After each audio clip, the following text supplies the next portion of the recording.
হুদাইবিয়া চুক্তির পর মুসলিমরা অনেকটা শান্তিপূর্ণভাবেই জীবনযাপন করছিলেন, কিন্তু ২ বছরের মাথায় কুরাইশদের এক মিত্র বানু বাকার মুসলিমদের মিত্র বানু খুজার উপর আক্রমণ করে। এই আক্রমণের পেছন থেকে অস্ত্র দিয়ে সহায়তা করে কুরাইশদেরই ৩ জন। রাতের আধারে বানু খুজার লোকেরা বাঁচার জন্য কাবায় আশ্রয় নেয়, তবুও তাদের অন্তত ২০ জনকে নির্মমভাবে হত্যা করা হয়। এই ঘটনার পর বানু খুজা গোত্র মহানবী সাল্লাল্লাহু আলাইহি সাল্লামের কাছে আসে সাহায্যের জন্য। মহানবী সাল্লাল্লাহু আলাইহি সাল্লাম কুরাইশদের সামনে ৩টি দাবি তুলে ধরেন, যার মধ্যে যে কোনো একটি পূরণ করতে বলা হয়। ১. যাদের হত্যা করা হয়েছে তাদের পরিবারকে ক্ষতিপূরণ দিতে হবে। ২. বানু বাকারের সাথে কুরাইশদের মিত্রতা ছিন্ন করতে হবে। আর ৩. হুদাইবিয়ার চুক্তি বাতিল। কুরাইশরা তৃতীয় শর্তটি মেনে নেয়, অর্থাৎ বাতিল হয়ে যায় হুদাইবিয়ার চুক্তি। এরপরে রাসূল সাল্লাল্লাহু আলাইহি সাল্লাম মুসলিমদের নির্দেশ দেন প্রস্তুত হতে। এবার তাদের লক্ষ্য তাদের মাতৃভূমি মক্কা। আবু সুফিয়ান তখনও কুরাইশদের সাথে তথা মুশরিকদের অন্তর্ভুক্ত ছিলেন, কিন্তু তিনি নিজেও এই আক্রমণের বিরুদ্ধে ছিলেন।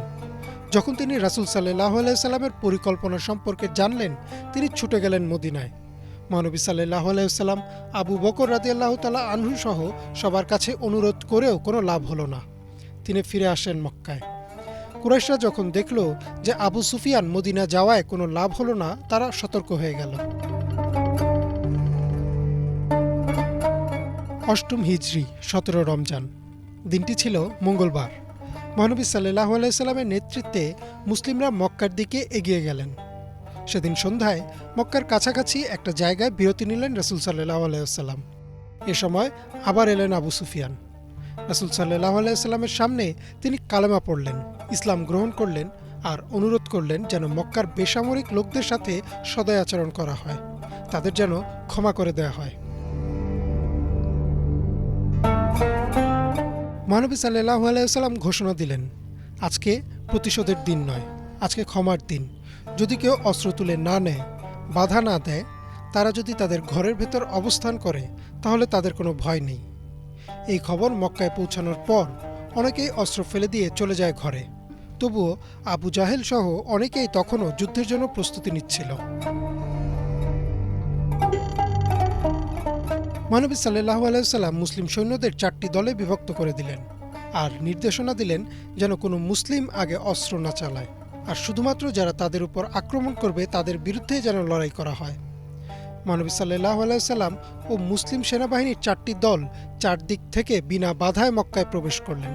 মহানবী সাল্লাল্লাহু আলাইহি সাল্লাম সূরা ফাতিহা তিলাওয়াত করতে করতে এগিয়ে গেলেন কাবার দিকে। হাজার আল আসওয়াদে চুমু খেয়ে তিনি তাকবীর দিলেন, সাথে তাকবীর দিলেন সম্পূর্ণ সেনাবাহিনী। আল্লাহু আকবার তাকবীরে প্রকম্পিত হচ্ছিল মক্কা। একে একে ভেঙে ফেলা হলো কাবার ভেতরের সব মূর্তি। মহানবী সাল্লাল্লাহু আলাইহি সাল্লামের নেতৃত্বে মুসলিমরা জয় করে নিল মক্কা। মূর্তি পূজা থেকে পবিত্র করা হলো কাবাকে। বিলাল রাদিয়াল্লাহু তাআলা আনহু কাবার উপর উঠে প্রকাশ্যে আজান দিলেন। সে আজান শুনল সম্পূর্ণ মক্কাবাসী।